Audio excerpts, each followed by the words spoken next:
어떤 햄버거, 피자, 그리고 프렌치 프라이, 탄산음료. 이 패스트푸드가 나쁜 이유는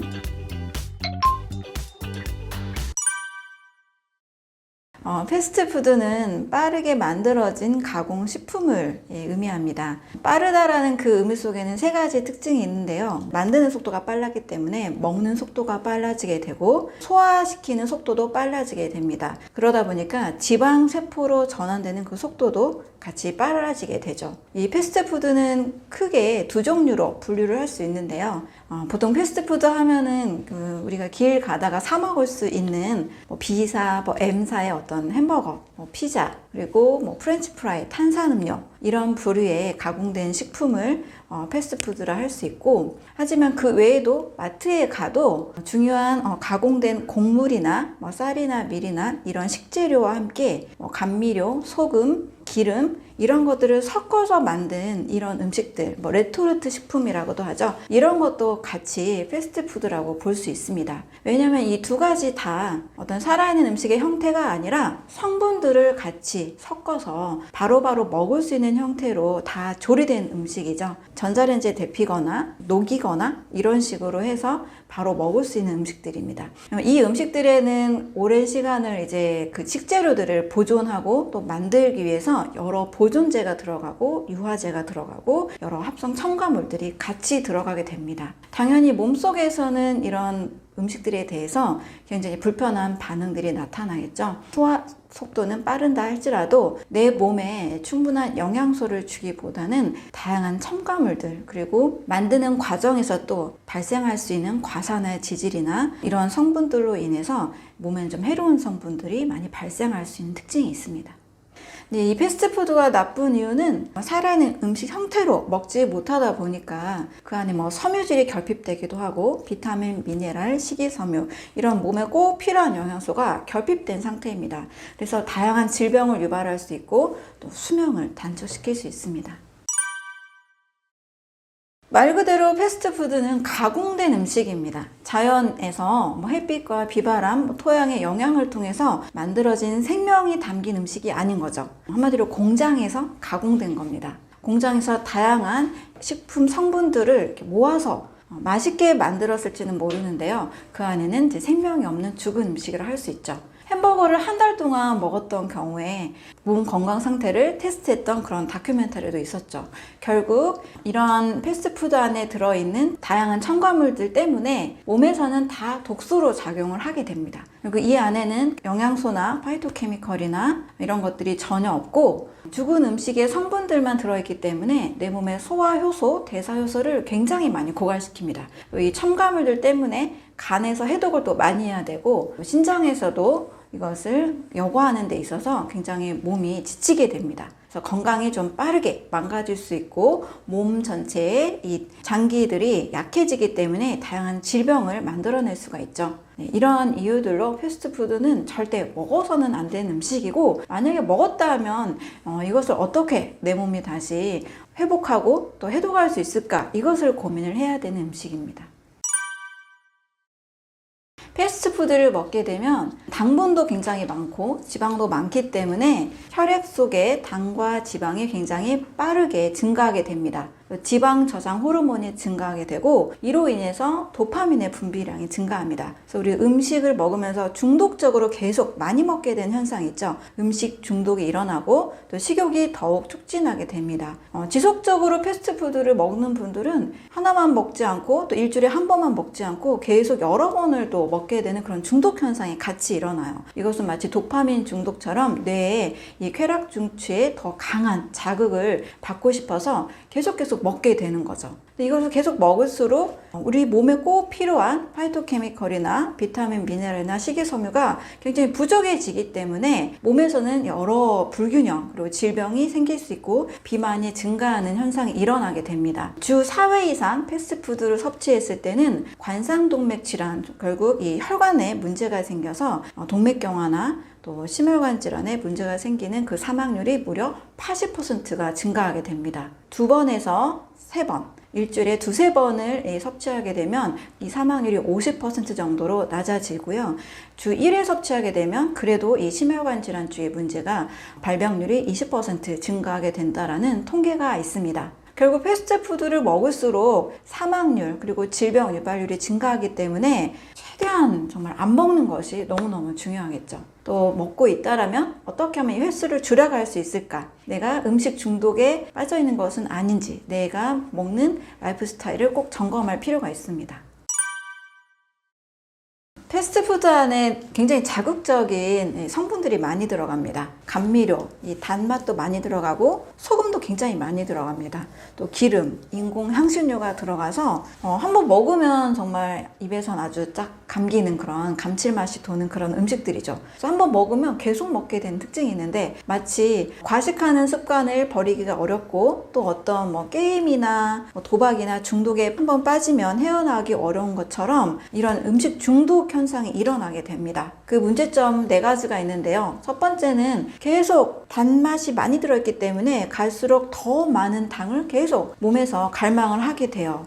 이 정도 당이 채워지지 않으면 몸에서는 만족스럽지 않아서 계속 더 많은 당을 추구하게 됩니다. 이렇게 단맛에, 인공적인 감미료의 단맛에 익숙해지면 우리 입맛은 금세 오염이 됩니다. 그래서 자연의 단맛은 싫어하게 돼요. 자연에도 단맛이 있는 음식들이 있잖아요. 예를 들면 과일도 있고 또 단맛이 있는 채소도 있고 통곡식도 있습니다. 근데 이런 자연의 단맛에는 매력을 이제 느끼지 못하게 되는 거예요. 워낙 자극적인 단맛이 강하기 때문에. 그래서 두 번째로 자연식품의 단맛에는 끌리지 않게 되는 이런 특징이 있습니다. 세 번째로는 이렇게 지속적으로 오랫동안 인공의 단맛 그리고 자연의 음식이 멀어지게 되다 보니까 우리 뇌에서는 중독성 있는 뇌로 바뀌게 되는 거죠. 계속 고열량 음식이 들어오고 첨가물이 들어오니까 우리 뇌는 마치 코카인이나 마약에 중독된 것처럼 중독성을 느끼게 됩니다. 이것은 도파민 수용체라는 게 있는데요. 도파민에 대한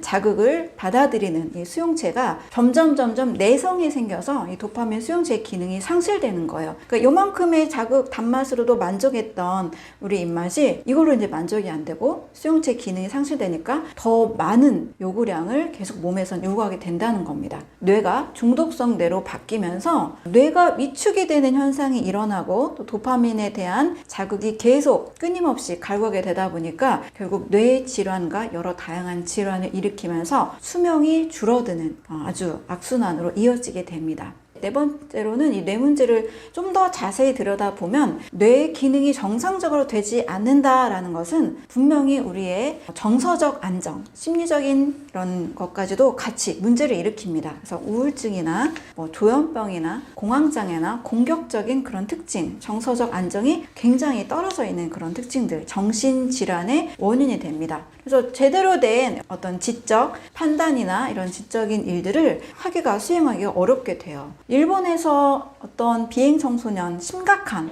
가족을 살해했던 그 비행 청소년의 음식 식습관을 봤더니 탄산음료를 집에서 굉장히 많이 쌓아두고 먹고 있는 그런 흔적들을 발견하게 됐습니다. 액상과당이나 인공 단맛을 계속적으로 먹게 되다 보니까 이 뇌 위축이 일어나는 겁니다. 뇌가 줄어들게 돼요. 그러면서 제대로 된 사고 판단을 할 수 없게 되고 인간이라면 누구나 가져야 되는 그런 기본적인 공감이나 어떤 양심들이 상실되면서 가족도 살아가게 되는 그런 무자비한 행동을 하게 되는 거죠.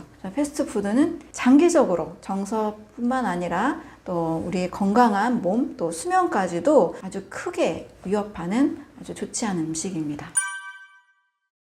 패스트푸드 안에 워낙 당분이 많고 지방이 많기 때문에 초과된 당분과 또 지방 그리고 햄버거 안에도 고기가 있잖아요. 이 단백질 이런 것들이 몸에서 초과돼서 만들어내는 최종 당화상물, 당 독소가 있습니다. 이 당 독소가 세포막에서 또 혈관 안에서 또 다양한 장기들을 공격해서 일어나는 2차 질환들이 굉장히 많죠. 자가면역 질환도 일어날 수 있고 다양한 곳에서 염증 반응, 또 요즘 청소년들 사이에 이 크론병도 많이 생기잖아요. 바로 패스트푸드를 많이 먹어서 생기는 요인이 굉장히 크다고 볼 수 있습니다.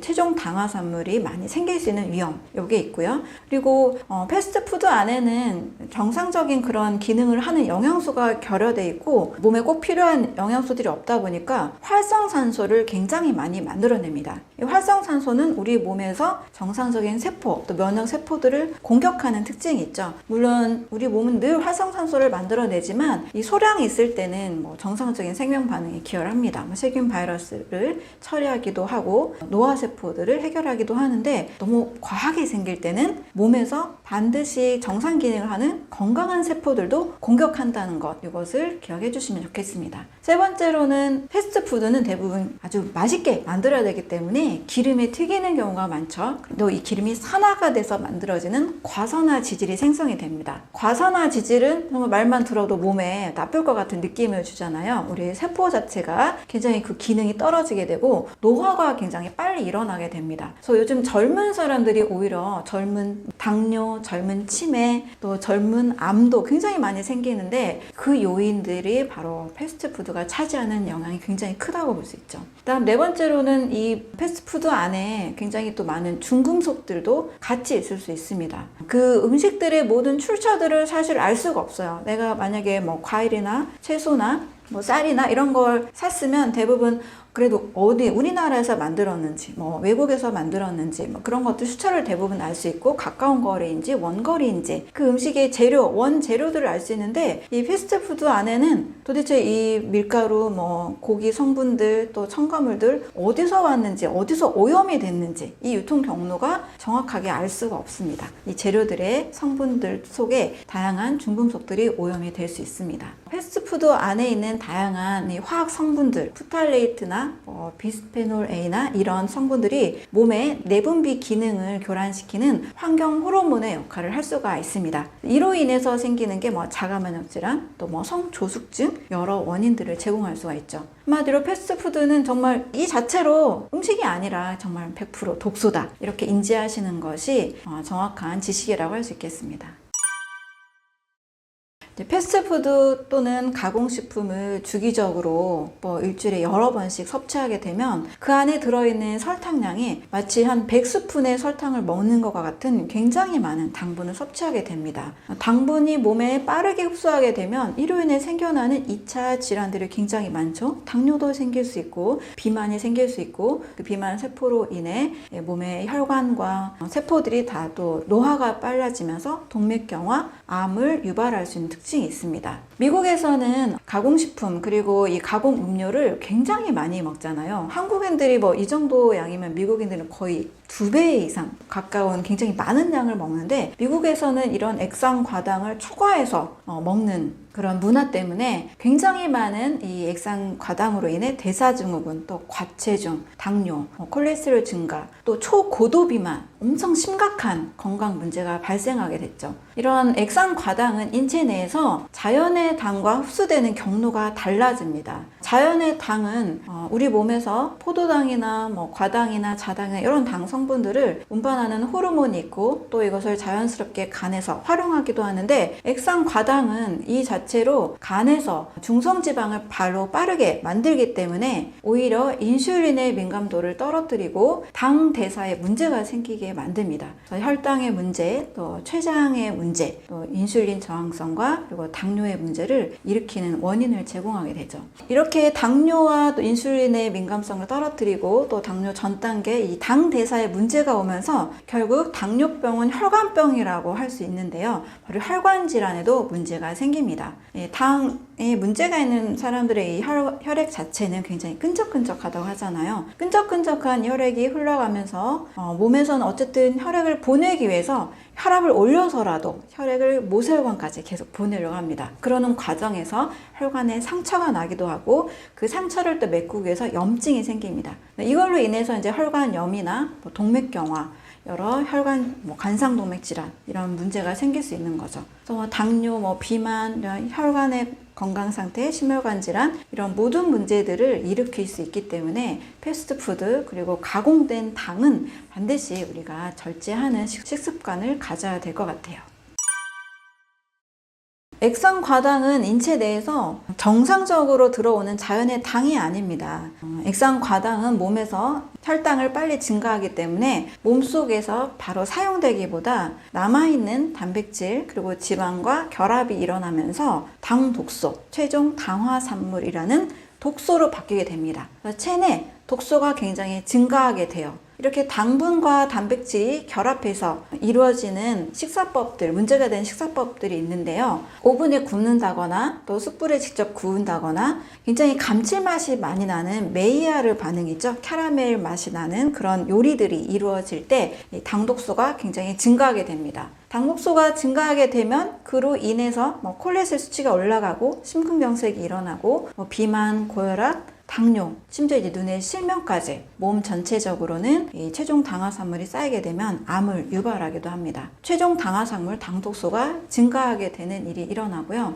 이렇게 독소가 체중 당화산물이 몸에서 증가하게 되면 이 뇌하고도 연결이 되는데요. 뇌에 안개가 낀 상태 같이 침침한 느낌, 브레인 포그라고 합니다. 안개 낀 뇌까지도 이 독소가 전달이 되다 보니까 집중력이 떨어지고 기억력이 떨어지고 이로 인해서 업무 능력, 학습 능력도 같이 떨어지게 되는 거죠. 그래서 뇌에 이런 독소가 쌓이면서 치매나 알츠하이머, 파킨슨, 뇌졸중 이런 질병이 같이 일어나기도 합니다. 이 기름은 포화지방이 있고 불포화지방이 있다 정도 많이 알고 계시는데요. 특히 불포화지방에 대해서 정확하게 아셔야 되는 부분이 오메가3와 오메가6 지방산입니다. 우리 인체 내에서는 염증이라는 반응이 생명 반응을 위해서 일어나고 있습니다. 몸을 지키기 위해서 일어난다는 거죠. 그런데 염증이 심해지는 몸의 상태가 있어요. 바로 오메가6 지방이 굉장히 늘어났을 때 몸에서는 불균형이 되면서 염증이 굉장히 많이 일어납니다. 이 오메가6 지방산은 쉽게 구할 수 있는 기름이에요. 우리가 패스트푸드를 먹어도 늘어날 수 있고 고기를 사 먹어도 늘어날 수 있고 집에 있는 콩기름, 식용유, 해바라기, 카놀라유 이런 것만 가지고 요리를 해도 오메가6 지방은 이게 정말 부족하지 않고 오히려 초과하다라고 위험할 만큼 많이 먹고 있습니다. 근데 상대적으로 오메가3 지방산을 잘 섭취를 못하게 되죠. 왜냐하면 오메가3 지방산은 더 6에 비해서 애쓰지 않으면 자동적으로 먹기는 어렵습니다. 견과류나 씨앗류에 많이 들어있는 기름이고 고등어나 연어 같은 이런 생선에도 들어있는데요. 일부러 챙겨 먹지 않으면 우리 몸은 오메가6 지방산이 굉장히 많이 늘어나 있습니다. 실제 아토피나 어떤 자가면역 질환, 염증 반응이 많은 사람의 혈중 오메가3와 6 상태를 보면 무려 1대 25 이상의 비율로 오메가6 비율이 굉장히 높습니다. 근데 인체는 어떠한 상태를 추구해야 되냐면 3와 6의 비율이 1대 1에서 1대 4 정도가 적당해요. 아무리 많아도 4배 정도만 많아야 정상적인 염증 반응을 몸에서 안정적인 이 면역 반응을 일으킬 수가 있습니다. 패스트푸드를 많이 먹고 고기나 그런 콩기름 같은 걸 많이 먹게 되기 때문에 오메가6가 훨씬 증가한 몸 상태가 될 수밖에 없는 거죠. 자, 이랬을 경우에는 당연히 자가면역 질환, 크론병이나 궤양성 대장염, 아토피, 천식 이런 자가면역 질환이 많이 생길 수도 있고 정서적으로도 이제 우울하거나 또 갑자기 공격성이 있다거나 또 심장 쪽으로도 심근경색이나 또 뇌졸중 이런 질병으로도 많이 유발할 수가 있습니다. 미국의 경우에는요, 그 튀긴 음식, 감자 튀김 있죠? 이런 거나 치킨 이런 것들을 많이 튀겨서 많이 먹는 미국의 남부 사람들이 뇌졸중 그리고 심장질환 발생률이 굉장히 높은 것으로 나타났습니다. 이 뇌졸중이 많이 걸리는 사람들을 이렇게 분석해 보면 지리적인 문제, 인종들 사이에서 어떠한 음식을 많이 먹느냐에 따라서 질병 발생 비율이 달라진다는 거예요. 그래서 우리가 먹는 음식과 질병은 반드시 상관관계가 있고 특히 오메가6 지방산 정말 최소로 줄여주시고 오메가3 지방산을 늘리는 식단을 구성하는 것이 건강에 좋은 방법이 되겠습니다. 이렇게 오메가6 지방산이 많이 있는 음식을 먹을수록 우리 몸에서 아주 좋은 기름이라고 할 수 있는 DHA 있죠? 이 DHA 불포화 지방산이 잘 생성되지가 않습니다. 그래서 이 세포막 안에서도 불포화 지방산이 있어야 우리 세포막이 아주 부드럽고 유연해서 세포끼리 신호 전달도 잘 되고 또 좋은 영양소를 계속 흡수할 수가 있는데 이 세포막이 딱딱하게 굳어져요. 그래서 오메가6 지방산은 인체 내에서 좋은 지방을 감소시키고 세포막을 변성시키는 큰 위험성이 있습니다. 이렇게 계속 유지하게 되면 DH가 꾸준히 줄어드는 몸에서는 우리 인체에 안정적인 그런 기분을 느끼게 해주는 세로토닌이라는 호르몬이 잘 합성이 되지 않습니다. 그래서 나이를 들수록 인지력이 떨어지게 되고 또 어린이의 경우 공격성이나 우울증이나 또 폭력적이고 그런 살인을 일으킬 수 있는 몸으로 바뀌게 된다는 거죠. 그 심장 질환의 연구로 알려진 프레이밍햄 심장 연구에서는 DH가 높은 상위 25%의 사람들은 치매 위험성이 상당히 낮았다고 합니다. 무려 47% 더 낮았다는 이야기가 있어서 DHEA와 바로 뇌 건강 상태, 또 심혈관 질환의 건강 상태가 매우 중요하다고 볼 수 있죠. 반대로 오메가6가 굉장히 증가한 그런 음식들을 먹게 되면 DH가 상당히 떨어지기 때문에 미국에서 이 현역 군인들을 대상으로 검사했을 때 자살을 시도할 가능성이 무려 62%나 증가하는 것으로 알려져 있습니다. 이 오메가6 지방산을 많이 먹을수록 뇌도 손상이 되고 또 몸이 손상이 전체적으로 질병이 증가하게 되고 이로 인해 염증, 노화가 빨라 촉진이 되고 크론병이나 궤양성 대장염 이런 것들이 많이 늘어날 수 있습니다. 우리가 쉽게 먹는 그런 도너츠 음식 있잖아요. 감자튀김, 당분이 많으면서 튀긴 음식, 이런 탄수화물을 또 튀긴 음식, 이런 모든 것들은 오메가6 지방산을 늘리는 것으로 볼 수 있으니까요. 너무 쉽게 먹기보다는 상당히 신중하게 아주 가끔 아주 횟수를 줄이는 방향이 훨씬 건강에 도움이 될 것 같습니다. 아무리 잘못된 음식을 먹어도 우리 몸은 충분히 바꿀 수가 있습니다. 말기 암까지 간 경우에도요, 건강한 음식을 통해서, 항암 식단을 통해서 면역 관해가 일어나거나 또 더 이상 암세포의 공격을 받지 않는 암이 해결된 경우는 굉장히 많습니다. 건강한 식단 선택하는 그 순간 우리 몸은 바뀝니다. 우리 몸은 생명이 다하는 그날까지 세포 분열이 계속 일어납니다. 나쁜 음식을 먹으면 나쁜 세포가 만들어지고 건강한 음식을 먹으면 건강한 세포가 만들어지죠. 따라서 건강한 음식을 선택하면 암의 발병률도 50에서 75% 확 낮출 수가 있습니다. 그리고 미국에서는 수천 명의 이 심장 질환 환자들을 대상으로 영양 섭취로 이제 질병을 치료한 거죠. 그랬을 때 심장 마비, 또 심장병으로 사망하는 것은 25년간 굉장히 케이스를 줄인 결과들이 있습니다. 결국 심장 질환, 심장에 관련된 질병들은 99% 이상 음식이었다는 것을 확인할 수가 있는 거죠. 또 요즘 만성질환이라고 하는 암, 심혈관 질환, 고혈압, 당뇨, 고지혈증 이런 모든 질병들은 음식으로 다 조절할 수 있으니까요. 어떻게든 내가 건강한 음식을 어떻게 선택할까? 그 노력을 바로 오늘부터 시작하시면 되겠습니다.